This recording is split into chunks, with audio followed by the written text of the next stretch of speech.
बिस्मिल्लाहिर्रहमानिर्रहीम। अस्सलाम वालेकुम। क्यूस्ट न्यूज़ के साथ में हुसैन हुसैन। चलते हैं खबरों की जानिब। नायब वज़ीर आज़म इसहाक डार से नॉर्वे के वज़ीर ख़ारजा की मुलाकात। दो तरफ़ा ताल्लुकात पर तबादला ख़याल। नायब वज़ीर आज़म इसहाक डार से नॉर्वे के वज़ीर ख़ारजा ने मुलाकात की। वफूद की सतह पर मुलाकात में बाहमी दिलचस्पी के अमूर पर तबादला ख़याल किया गया। खित्ते की सूरत हाल और आलमी अमूर पर भी तफसीली गुफ्तगू हुई। दौरान मुलाकात पाक नॉर्वे तजारत और सरमायाकारी समेत दीगर शोबों में ताउन बढ़ाने का जायजा लिया गया। नायब वज़ीर आज़म और वज़ीर ख़ारजा इसहाक डार ने गुफ्तगू करते हुए कहा है कि नॉर्वे के वज़ीर ख़ारजा को खुश आमदीद कहते हैं। पाकिस्तान नॉर्वे के साथ इक़्तिसादी ताल्लुकात आगे बढ़ाने का ख्वाह है।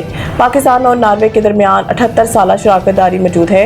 नॉर्वेजन कंपनियां पाकिस्तान की तरक्की में अपना किरदार अदा कर रही हैं। नॉर्वे के वज़ीर ख़ारजा एस्पर नॉर्थ का कहना था कि पाकिस्तान और नॉर्वे के ताल्लुकात मजबूत बनाने के लिए पुरज़म है। अमेरिका और ईरान जंग में बतौर सालिस वज़ीर आज़म शहबाज शरीफ और फील्ड मार्शल आसिम मुनीर का किरदार काबिल तारीफ है। पाकिस्तान की क़यादत ने मुश्किल वक्त में ज़रूरतमंदाना किरदार अदा किया। फ्रीकैन ने तजारत, सरमायाकारी, मौसमियाती तब्दीली और तालीम समेत मुख्तलिफ शोबों में दो तरफ़ा ताउन के तमाम पहलुओं का जायज़ा लिया। नॉर्वे के वज़ीर ख़ारजा ने नॉर्वे में मुकीम पाकिस्तानी कम्यूनिटी के अहम किरदार को सराहा। मोहसिन नकवी का NCCIA हेडक्वार्टर्स की ज़ेर तामीर इमारत का दौरा। वफाकी वज़ीर दाखिला मोहसिन नकवी ने NCCIA हेडक्वार्टर्स की ज़ेर तामीर इमारत का अचानक दौरा किया, जहां अपग्रेडेशन मंसूबे पर काम की सुस्त रफ्तारी और मजदूरों की अदम मौजूदगी पर शदीद बरहमी का इज़हार किया। वज़ीर दाखिला के दौरे के मौका पर इमारत में सिर्फ एक मजदूर काम में मसरूफ था। इस मौके पर मजदूर ने बताया कि मंसूबे पर 9 अफराद काम करते हैं, ताहम गुज़िश्ता चंद रोज से काम रुका हुआ है। मोहसिन नकवी ने मंसूबे पर पेशरफ्त न होने पर अफसोस का इज़हार करते हुए मौके पर ही मुतल्लिका काम से टेलीफोनिक रब्ता किया और अपग्रेडेशन मंसूबे पर काम की रफ्तार फौरी तौर पर तेज करने की हिदायत की।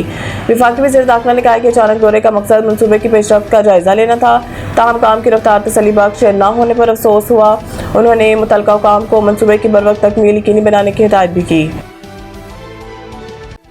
वफाकी और सूबाई हुकूमत से मुज़ाकरात नाकाम। गुड्स ट्रांसपोर्ट के हड़ताल छठे रोज में दाखिल। गुड्स ट्रांसपोर्ट के सदर नबील महमूद तारिक का कहना है कि हुकूमत से मुज़ाकरात डेडलॉक का शिकार है। हुकूमत डीजल की कीमतों में रोजाना रद्दबदल खत्म करने पर तैयार नहीं, इसलिए हड़ताल गैर मुअय्यना मुद्दत तक जारी रहेगी। नबील महमूद तारिक का कहना था कि हुकूमत के बेलचक रवैये के बायस मुज़ाकरात नाकाम हुए। हुकूमत टूल टैक्स में कमी या इसकी शरह 1 साल तक बरकरार रखने पर भी आमादा नहीं। हुकूमत कस्टम और लोड एक्सेल पर मामूली राहत दे रही थी, जो हमें कबूल नहीं। उन्होंने कहा कि हुकूमत गुड्स ट्रांसपोर्ट के हड़ताल की मईशत पर मनफी असरात का दुरुस्त अंदाज़ा नहीं लगा रही। चंद रोज में इसे हालात की संगीनी का अंदाज़ा हो जाएगा। गुड्स ट्रांसपोर्टर्स की हड़ताल के बायस सब्जी और फलों की तरसील मुतासर हो रही है, जिसकी वजह से कीमतों में इजाफे का रुझान है। बलूचिस्तान में हड़ताल के बायस मुर्गी समेत बाज़ अशिया खुर्दनोश की कीमतों में इजाफा हो गया। कोयटा में मुर्गी का गोश्त 500 से बढ़कर 550 रुपए फी किलो हो गया। पाकिस्तानी नियात कार्ड के हामलीन के लिए खुशखबरी। पाकिस्तानी कोटे पर हज कर सकेंगे। ज़राए के मुताबिक POC होल्डर्स के लिए पाकिस्तान की मजमूई हज कोटे का सिर्फ 1% मुख्तस होगा। ज़राए ने बताया कि POC के हामिल अफराद सरकारी और निजी दोनों स्कीमों से इस्तेफादा कर सकेंगे। ज़राए का कहना है कि सऊदी अरब ने POC पाकिस्तानी नियात कार्ड रखने वालों को पाकिस्तान के हज कोटे पर शामिल करने की इजाज़त दे दी है। इसके तहत 1792 पाकिस्तानी निजात कार्ड रखने वाले पहले बार पाकिस्तानी कोटा पर हज कर सकेंगे। ज़राए के मुताबिक पाकिस्तानी शहरियत और पासपोर्ट तर्क करने वाले बैरून मुल्क मुकीम अफराद को पहली मरतबा ये सहूलत फराहम की गई। मज़ीद न्यूज़ अपडेट के लिए देखते रहें क्यूस्ट न्यूज़। सईद इंटरनेशनल हस्पताल, मेयारी इलाज, जदीद सहूलियात और बेहतरीन निगहदाश्त सब एक ही जगह।